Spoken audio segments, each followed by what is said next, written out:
Boa noite a todos. Muito feliz por estar mais uma vez nesta casa de orações, nosso reencontro. Feliz 2026 para todos, com muita saúde, muita paz, a bênção do nosso Pai, do nosso Divino Mestre, do nosso querido irmão Jesus. E vamos lá, né, gente? Vida que segue, vida que continua. Vamos acalmando nossos corações, tranquilizando nossas mentes, pedindo ao nosso Pai, Deus Todo-Poderoso, é o nosso Divino Mestre, nosso querido irmão Jesus, que olhe pelos nossos irmãos que estão nos presídios, nos leitos hospitalares, nos asilos, nos orfanatos e aos moradores de rua. Vamos agradecer a toda a espiritualidade que está desde cedo trabalhando nesta casa para nos receber. Sejam todos bem-vindos, irmãos encarnados e desencarnados. Vamos para mais uma noite de estudos com o nosso irmão Bruno, do livro Céu e o Inferno. E vamos fazer a oração que o nosso querido irmão Jesus nos ensinou. Pai nosso que estais nos céus, santificado seja o vosso nome. Venha a nós o vosso reino. Seja feita a vossa vontade, assim na terra como no céu. O pão nosso de cada dia nos dai hoje. Perdoai as nossas ofensas, assim como nós perdoamos a quem nos tem ofendido. E não nos deixeis cair em tentação, mas livrai-nos, Senhor, de todo mal, agora e para todo sempre, que assim seja. Obrigado por tudo, Pai. Que assim seja.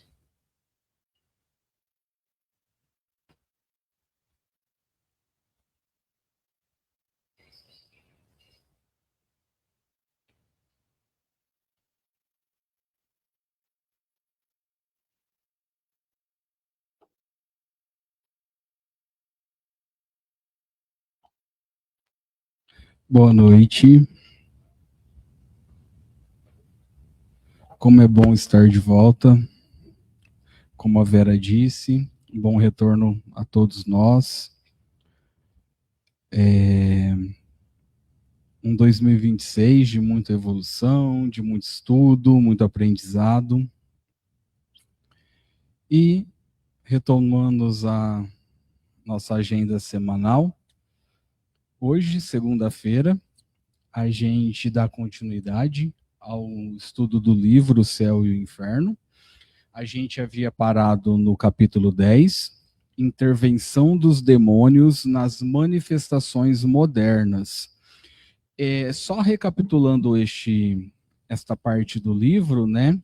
A gente estava vendo o quanto a superstição e o medo, né, envolviam naquela época as manifestações espirituais. E os demônios eram acusados de provocar tais manifestações, né? Mas, de acordo com a doutrina, a gente sabe que são espíritos inferiores, espíritos imperfeitos, que estão presos ao orgulho, às paixões humanas, né? E não demônios em si. Então, hoje a gente vai dar continuidade no item 14. Abre aspas. As almas dos mortos, que Deus proíbe consultar, permanecem na morada que sua justiça lhes designou, e elas não podem, sem sua permissão, pôr-se às ordens dos vivos. Fecha aspas. O Espiritismo diz também que elas não podem vir, as almas dos mortos não podem vir sem a permissão de Deus. Mas ele é ainda bem mais rigoroso, pois diz que nenhum espírito, seja ele bom ou mau, pode vir sem essa permissão, ao passo que a igreja atribui aos demônios o poder de dispensá-la. Ele vai ainda mais longe, visto dizer que, mesmo com essa permissão, quando eles acorrem ao apelo dos vivos, não é para se porem às suas ordens. Bom, aqui a gente tem um ponto já inicial de discordância, né? De concordância entre a igreja e o espiritismo. Nenhum espírito pode agir sem a permissão de Deus. Só que aí, o que a gente tem ao longo do texto? O Kardec, ele aprofunda essa ideia. Ele traz mais lógica, ele traz mais moral. Por quê? De acordo com o espiritismo, nenhum espírito, por mais elevado que ele seja, ou por mais imperfeito que ele seja, ele tem poder absoluto. Pois todos, assim como nós, estamos submetidos às leis divinas, às leis de Deus. São sábias, né? Leis que são sábias, leis que são justas, e essas leis elas não podem ser mudadas. Então, se a gente prestar atenção, os espíritos que são chamados de demônios, eles não têm autonomia para agir livremente, de acordo com a doutrina tradicional, né? Se fosse assim, Deus não seria soberano, justo, né? Nosso Pai, nosso Criador. E aí, Kardec vai além. Por quê? Ele coloca aqui para gente que os espíritos, eles não vêm, eles não se comunicam, eles não fazem contato para se colocar às ordens dos vivos. Nós não conseguimos isso. Isso é importante também deixar claro, né? E aqui a gente tem uma correção moral muito profunda. O Espiritismo traz para a gente a lição de que nós não mandamos, nós, seres humanos encarnados, não temos o poder de mandar nos nossos irmãos desencarnados. Nós não mandamos, nem evocá-los como servos, né, ou submissos, né? Então, o mundo espiritual, ele não pode estar submisso à vontade dos homens. As comunicações acontecem como? Por afinidade, aquilo que nós falávamos, por sintonia, por vibração, e sempre com uma finalidade educativa. Nunca por curiosidade, por capricho pessoal, por exemplo. Então, é importante a gente destrinchar essas questões, porque muitas pessoas acreditam, né, erroneamente o que se passa dentro dessa casa e outras casas espíritas, por exemplo. Aí ele continua assim, falando ainda da questão dos espíritos. O espírito evocado, ele vem voluntariamente ou é coagido a isso? Aí ele responde, isso é um trecho do Livro dos Médiuns. Ele obedece à vontade de Deus, ou seja, a lei geral que rege o universo. Ele julga se é útil vir, e ainda nisso está seu livre-arbítrio. O espírito superior vem sempre que é chamado para um objetivo útil. Ele só se recusa a responder nos meios de pessoas pouco sérias e que tratam a coisa como brincadeira. Esse trecho foi extraído do Livro dos Médiuns, capítulo 25. Ele continua com uma outra questão. O espírito evocado pode se recusar a vir ao chamado que lhe é feito? Perfeitamente. Onde estaria seu livre-arbítrio sem isso? Credes que todos os seres do universo estejam às vossas ordens? E vós mesmos credes que sois obrigados a responder a todos aqueles que pronunciam vosso nome? Quando digo que ele pode se recusar, entendo ao pedido do evocador, pois um espírito inferior pode ser coagido a vir por um espírito superior. Livro dos Médiuns, também capítulo 25. E para finalizar esse trecho, ele traz mais um trecho do Livro dos Médiuns, capítulo 22. Diz assim: os espíritas estão tão convencidos de que não têm nenhum poder direto sobre os espíritos e nada podem obter deles sem a permissão de Deus, que, quando chamam um espírito qualquer, dizem: Peço a Deus Todo-Poderoso que permita a um bom espírito se comunicar comigo. Peço também a meu anjo guardião para me assistir e afastar os maus espíritos. Ou então, quando se trata do chamado de um espírito determinado, peço a Deus Todo-Poderoso que permita ao espírito de fulano se comunicar comigo. Então, a gente tem aqui um aprofundamento do que nós estávamos falando, né? A gente tem a ideia de coagir um irmão desencarnado, né? Que não existe. Essa ideia de coação não existe. No mundo espiritual, não pode ser coagido, não está dominado pelo homem. O homem não tem poder nenhum sobre o mundo espiritual. Domínio, no caso, né? E a primeira pergunta, ela é muito esclarecedora. Ele abre essa parte perguntando, o espírito que é evocado, ele vem voluntariamente ou ele pode ser coagido? E ele já diz, o espírito obedece à vontade de Deus, ou seja, está ligado às leis universais. Qual é a utilidade dessa comunicação? Para que eu estou evocando um irmão, né? E esse irmão, ele exerce o livre-arbítrio também. Porque o espírito, o irmão desencarnado, ele não é um escravo, ele não é um instrumento cego. E mesmo os espíritos superiores atendem quando tem uma seriedade, quando se tem um respeito em relação a isso. Quando é uma brincadeira, uma curiosidade, nós não temos irmãos desencarnados para nesse momento, né? Nessas questões. E aí, o Kardec nos convida até uma comparação humana. Nós não somos obrigados, seres humanos, a atender outros seres humanos que nos chamam, por exemplo. Então, não tem sentido a gente imaginar que os espíritos estariam à disposição. Assim que chamados, eles viriam, né?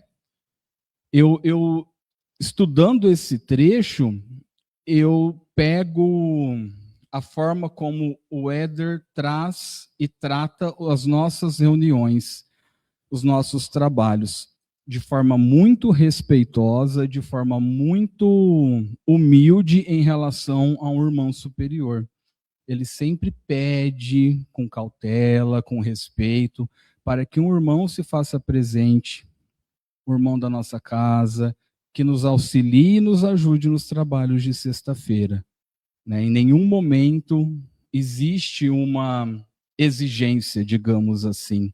Né? Isso é muito interessante, porque no mundo espiritual a gente pode imaginar que existe uma hierarquia dos espíritos superiores aos inferiores. Porém, essa hierarquia não é de força, não é de poder, ela é de moral, ela é de uma evolução educativa, né? Quanto mais aquele irmão sabe, quanto mais ele está avançado em seu grau de evolução, mais superior ele vai ser. E os espíritos inferiores são aqueles irmãos que ainda estão presos ao egoísmo, ao orgulho, às coisas materiais, né? E aqui eu achei interessante que ele diz assim, que tem assim a possibilidade de um espírito superior coagir, né, um espírito inferior. Por quê?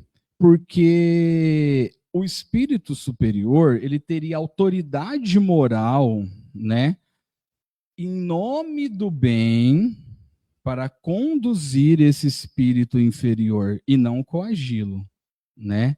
Então, não é mandar, não é exigir, mas é no sentido moral, é no sentido educativo. Quantas vezes a gente sabe que os irmãos inferiores estão precisando de ajuda, estão precisando de auxílio? As nossas reuniões justamente as sextas-feiras, elas têm esse fim educativo, inclusive para nós, né?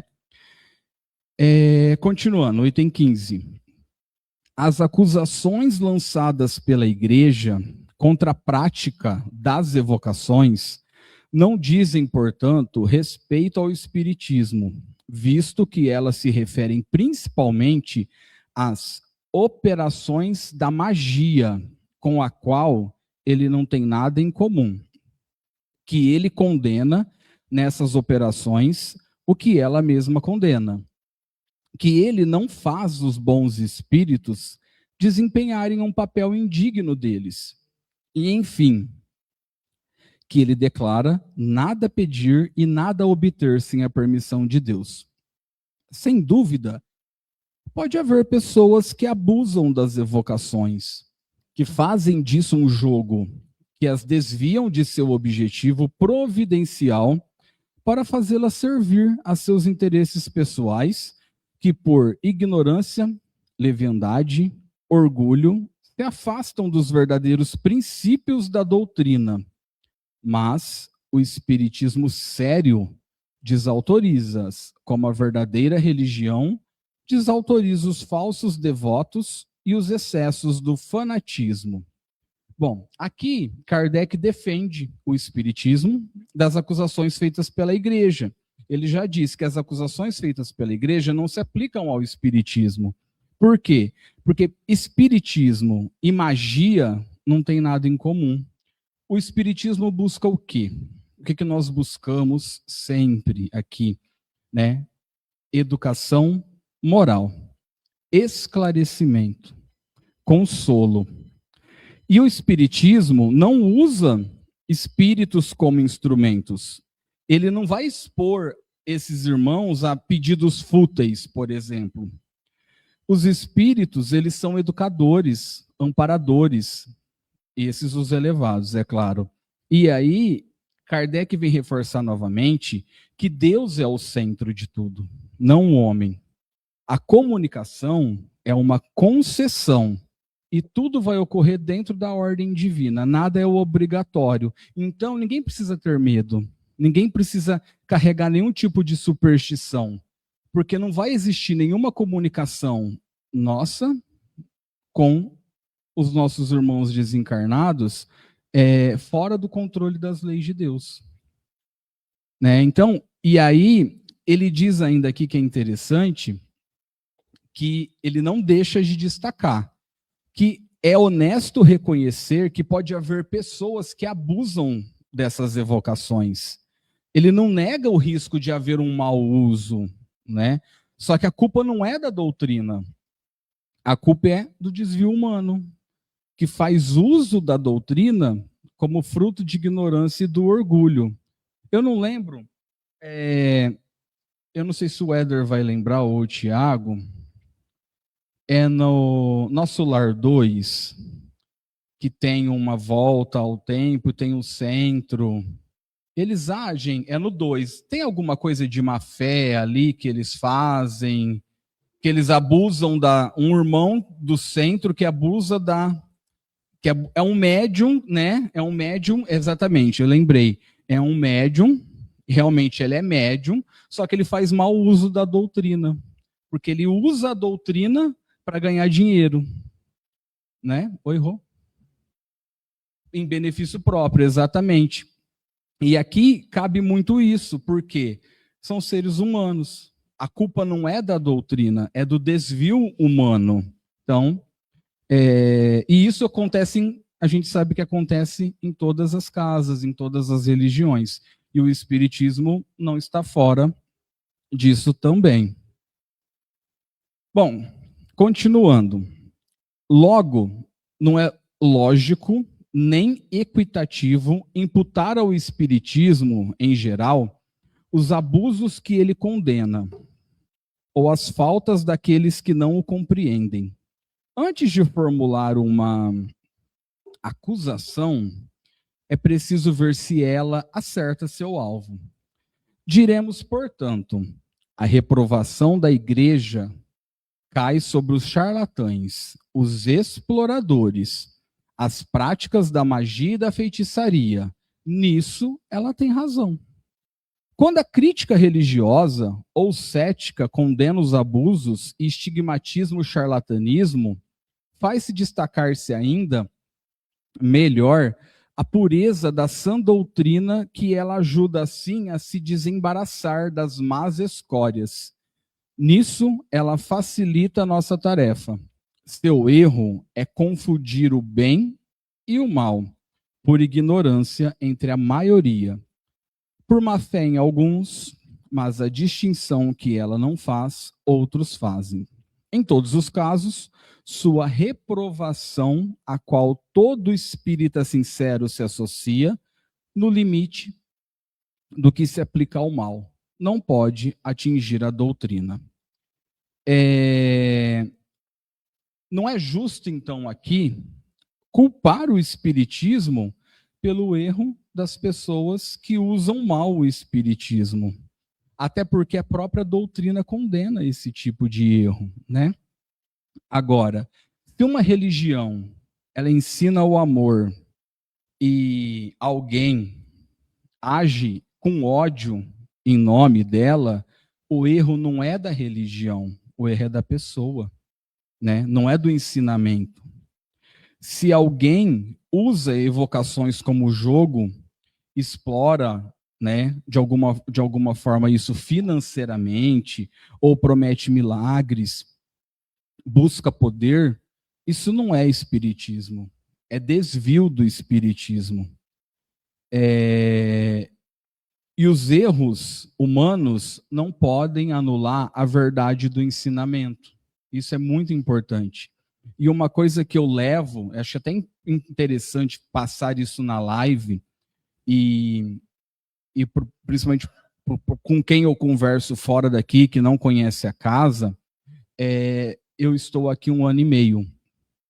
O Éder e o Tiago, que é presidente, nunca olharam para a gente e falaram assim: eu vou precisar de R$10 de cada um de vocês, eu vou precisar de R$50 para isso, vocês precisam doar isso, vocês precisam fazer aquilo. Nunca eles pediram R$1. Por quê? Porque a gente aqui não trabalha em arrecadação, né? Por mais que a casa precise, por mais que a gente precisa de doações para casa, para fazer uma pintura, fazer um aumento na casa, ou às vezes promover alguma ação, eles nunca pediram R$1 para a gente, nada. A gente dá em trabalho. Um traz se a gente vai fazer uma festa, cada um traz um pratinho, por exemplo. Se a gente vai fazer alguma coisa, existe o bazar para isso, e todos nós, quando dá, trabalhamos, e assim por diante. Então, isso eu acho importante deixar claro, porque é diferente das outras religiões, né? Não pedir dinheiro, por exemplo. Isso me deixa muito feliz, essa parte, não misturar dinheiro com religião. E então, recapitulando aqui, os espíritos, né? A gente vive hoje numa época, na época atual que a gente está, na sociedade que a gente vive, parece que todo mundo quer controlar. A busca pelo controle, ela é muito grande, né? As pessoas buscam controlar as outras pessoas de alguma forma, né? Seja em casa, seja no trabalho, por exemplo, ou às vezes situações, quando uma situação das nossas vidas escapa e a gente não tem controle sobre aquela situação. Ou um resultado, por exemplo, eu estou buscando um resultado de alguma coisa e eu não obtive o mesmo. Então a gente é muito controlador. Nós, seres humanos, vivemos uma época muito de controle, né? E Kardec traz para a gente que essa postura de querer controlar, porque nós estávamos falando de querer controlar os nossos irmãos desencarnados. E essa postura de controle, ela é muito ligada ao ego, né? O orgulho, a ilusão do poder, se eu controlei o outro de alguma forma, eu sou mais poderoso do que ele ou do que ela.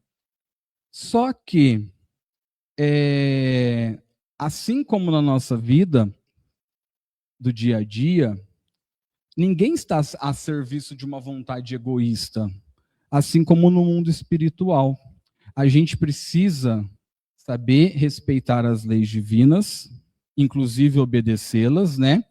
Porque através das leis divinas nós temos uma coisa que é maravilhosa aqui, chamado livre-arbítrio. Nós somos donos das nossas vidas. Nós escolhemos o que nós queremos para a gente, através dos sentimentos, através daquilo que a gente pensa, através daquilo que a gente fala, as pessoas que a gente escolhe, né? E isso é muito importante, porque isso traz uma responsabilidade para as nossas vidas. Nós nos tornamos responsáveis.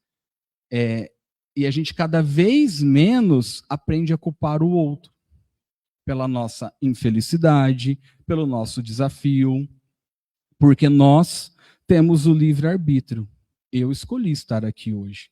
Eu poderia falar para o Éder e para o Tiago, olha, eu não venho mais, eu não vou mais, e assim por diante. Ninguém está aqui forçado, né?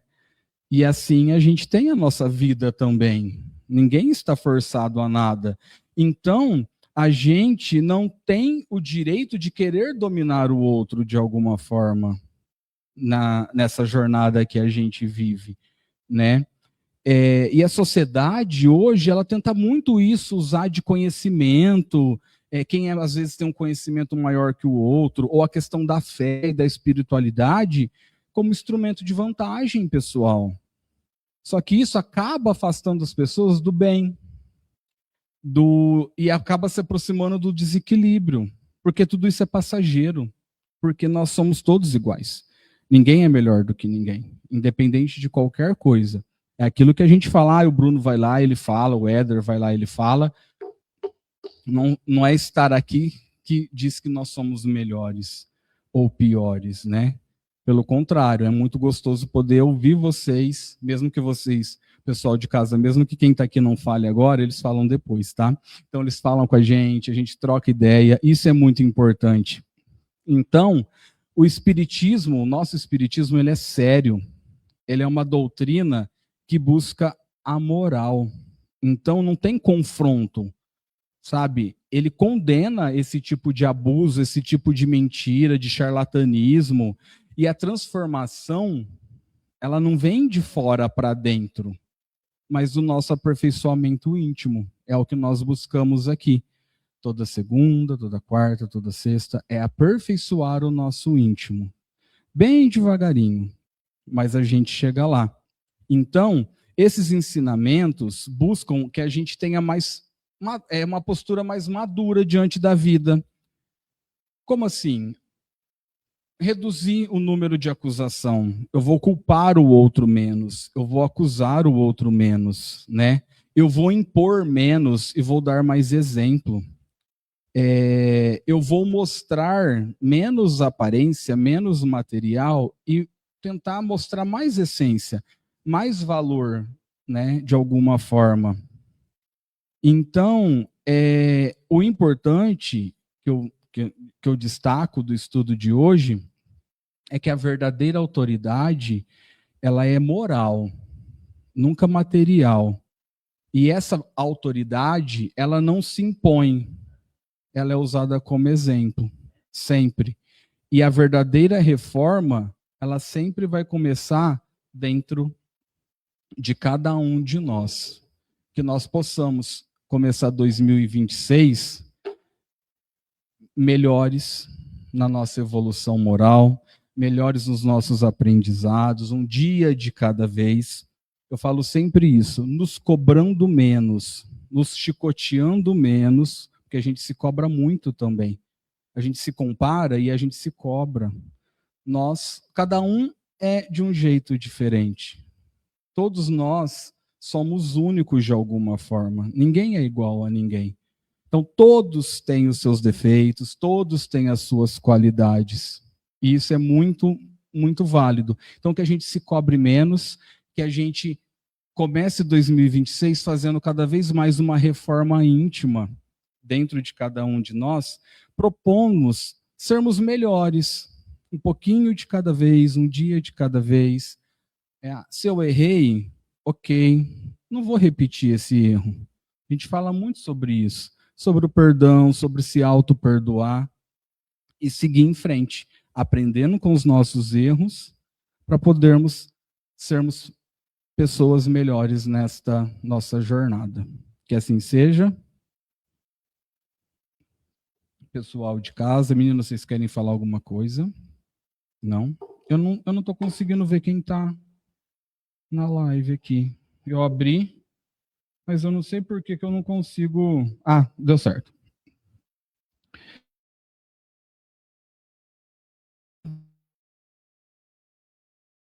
Cadelai, boa noite. Cíntia Neves. Valéria Alvarenga e Sheila Marim. Boa noite para vocês. Obrigado por estar conosco mais uma vez. Tem mais alguém? Graça Frangiose, boa noite. Graziela Anunciação, boa noite. Marina Spinatti, mãe do Marcelo. Sheila Marinho, eu falei. E os daqui, que sempre estão conosco e sempre contribuindo com a live. Ronilda, Lu, Marcelo, Éder, o Tiago. Boa noite e obrigado por estarem presentes conosco. Ao pessoal de casa, muito obrigado por estar acompanhando os nossos estudos. Isso motiva muita gente a continuar. Posso fazer o encerramento? Alguém quer fazer? Quer, Éder? Não? Bom, fechar os nossos olhos ou elevar os nossos pensamentos, acalmar os nossos corações. Sintam-se à vontade. Sintam-se à vontade e aproveitemos esse momento, quem sabe, para agradecer pela oportunidade de estarmos aqui, uma casa que a gente gosta tanto de estar presente, né? Eu encontro o Marcelo quase todos os dias e o Marcelo, segunda, quarta e sexta, me fala, hoje tem, hein? Hoje nós nos vemos lá. Então, assim, que bom que nós podemos estar aqui, que bom que nós podemos aprender mais um pouco, estudar mais um pouquinho. E aquele irmão encarnado ou desencarnado que está passando por um desafio, que precisa de ajuda, que os nossos irmãos superiores de espíritos de luz, através de Deus, possa chegar até eles, trazendo uma palavra de consolo, um gesto de carinho, algo que possa aliviar, né, esse momento. Afinal, tudo passa, e lá na frente a gente vai entender por que ou por qual motivo a gente tem que passar por determinada situação. Que a gente continue sempre unidos, juntos, nessa jornada, principalmente praticando o amor, a caridade, o perdão, né? E aprendendo todos os dias. Pai nosso, que estais nos céus, santificado seja o vosso nome, venha a nós o vosso reino, seja feita a vossa vontade, assim na terra como no céu. Pão nosso de cada dia nos dai hoje, perdoai as nossas ofensas, assim como nós perdoamos a quem nos tem ofendido, e não nos deixeis cairmos em tentação, mas livrai-nos, Senhor, de todo mal, agora e para todo sempre, que assim seja. Que assim seja, uma ótima noite a todos, muito obrigado, e até quarta-feira, com o nosso irmão Tiago, o estudo do livro A Gênese.